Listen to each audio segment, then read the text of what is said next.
बच्चों, कल हमने बात किया था काव्य के प्रयोजन के बारे में।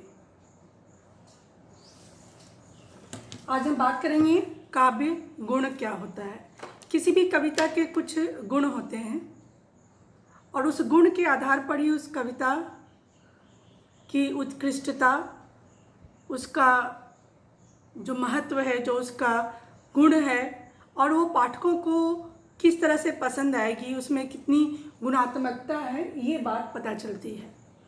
बहुत सारे ऐसे ऋषि मुनि विद्वान हुए हैं जिन्होंने काव्य गुण के बारे में विस्तार से बातें की है, जैसे कि भरत मुनि हैं, भामा हैं।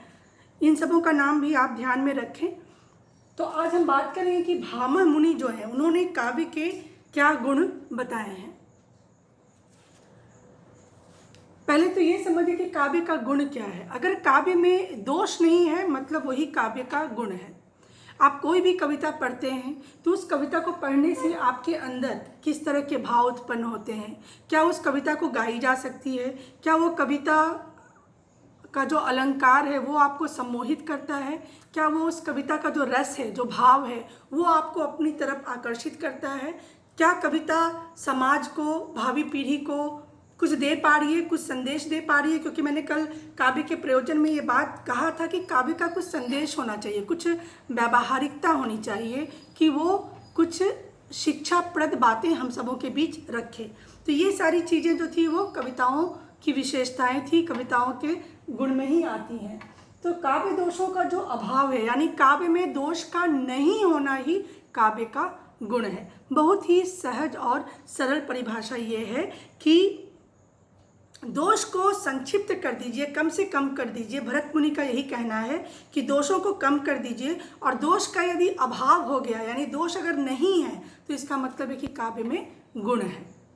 अब हम बात करेंगे कि भामा मुनि ने, भरत मुनि ने काव्य के 10 गुण बताए हैं, लेकिन भामा मुनि ने काव्य के 3 गुण बताए हैं। और ये 3 गुण ही आज भी हम लोग स्वीकार करते हैं: माधुर्य बोध, ओज बोध और प्रसाद गुण। 3 शब्द, माधुर्य, ओज और प्रसाद। हम सबसे पहले चर्चा करेंगे माधुर्य बोध पर। काव्य के जिस गुण से पाठक के मन में सहज भाव उत्पन्न हो, कुछ भी पढ़ने से एक बिल्कुल सिंपल रेखा में, बहुत ज़्यादा उत्तेजित भी नहीं, बहुत ज़्यादा दुखी भी नहीं, बल्कि बहुत ही सहज कोई बात, कोई भावनाएं आपके मन में आती हैं और आपके अंदर, आपके हृदय के अंदर तरल आनंदित होता है, भावनाएं जगती हैं, तो वो माधुर्य गुण है। ये अमूमन संजोग में, श्रृंगार में, प्रेम में इस तरह के गुण माधुर्य। माधुर्य शब्द का मूल शब्द है मधुरता, मधु। मधुरता मतलब क्या? कोमलता, सुंदरता, प्यारा। तो ऐसे जो गुण हैं जो कविताओं में अधिक पाए जाते हैं, और ये वियोग में भी पाए जाते हैं और शांत रस होते हैं। ये आपको बहुत ज़्यादा उद्वेलित, बहुत ज़्यादा परेशान, बहुत ज़्यादा दुखी नहीं करते, बल्कि ये बिल्कुल ही मधुरता, सहजता, सरलता के साथ आपको एक शांत भाव से संदेश देते हैं। ये कहलाता है माधुर्य बोध। दूसरी बात है ओज बोध। ओज, रामधारी सिंह दिनकर याद आते हैं जब भी हम ओज की बात करते हैं। हम याद आते हैं ऐसे कवि जिन्होंने राष्ट्र प्रेम पर रचनाएं लिखी, क्योंकि ओज का मतलब है वीरता का भाव, देश के लिए समर्पण का भाव, जिससे आपका अंग अंग फड़क उठे, आपको कुछ करने की इच्छा हो, आप में ऊर्जा आ जाए, आप में उत्साह जगे, वो कहलाता है ओज गुण। यह वीर रस है, विभत्स रस है और सबसे अधिक रौद्र रस में पाया जाता है।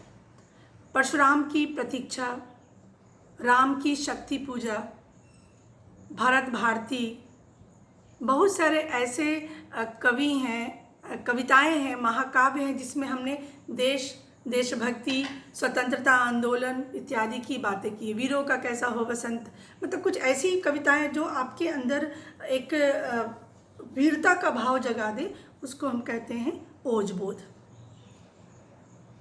जब हम माधुर्य की बात कर रहे थे तो ये ध्यान रखिए कि माधुर्य बोध में जो है वो लंबे लंबे समास नहीं आते हैं और ना ही ट, ठ, ड, ढ वर्णों का प्रयोग होता है। यानी जो शब्द होते हैं वो भी बहुत ही सरल होते हैं। जबकि ओज की अगर हम बात करें तो ओज की बात में लंबे समास, लंबे लंबे समास के जो शब्द होते हैं वो होते हैं कर्कश कठोर वर्ण होते हैं। क्योंकि आपको ओज की बात करनी है, आपको वीरता की बात करनी है, आपको उत्तेजना की बात करनी है, तो वहाँ सहज सरल शब्द काम नहीं आएंगे। तो आपके जो शब्द होंगे वो भी कैसे होंगे? कर्कश होंगे, कठोर होंगे।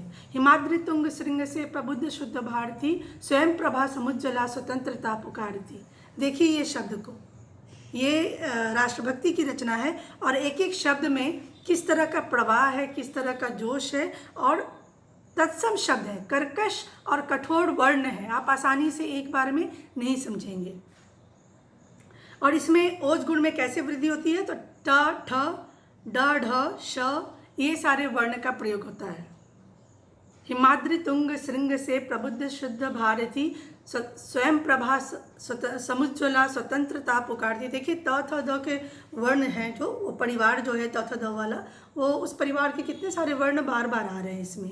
उसके बाद है प्रसाद गुण। प्रसाद गुण की चर्चा हमने की थी कि सूखे हुए ईंधन में, मतलब सूखी हुई लकड़ी में जैसे हम अग्नि डालते हैं तो तुरंत जल जाता है, प्रसाद गुण वैसा ही है, तुरंत आपका हृदय उसे अपना लेता है। और यह गुण सभी रचनाओं में, सभी रसों में रहता है। काव्य के 9 रस हैं और 9 रसों पर भी एक दिन चर्चा होगी, अभी तक हमने उस पर बात नहीं किया है। यह गुण जो है, प्रसाद गुण जो है, वो कविताओं के सभी रसों में और सभी तरह की रचनाओं में पाया जाता है। तो ये 3 चीज़ें आप याद कर लें, माधुर्य गुण, ओज गुण और प्रसाद गुण। आप गुण भी कह सकते हैं अगर याद करने में सुविधा हो तो।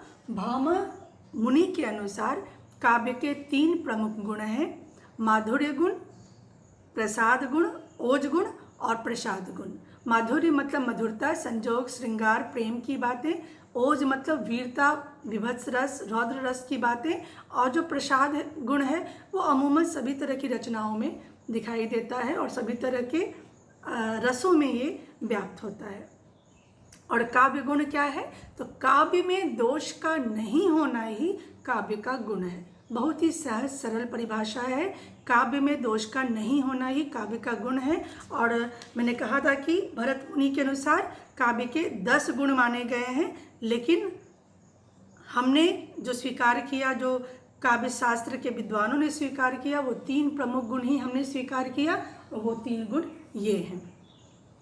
धन्यवाद।